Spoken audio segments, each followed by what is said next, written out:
Et que c'est une deux non. Hein? Une fois qu'ils mettent le feu net, tu appuies dessus. Et puis tu...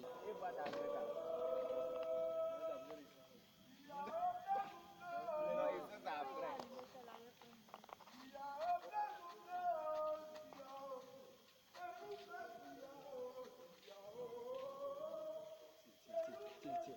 Attends.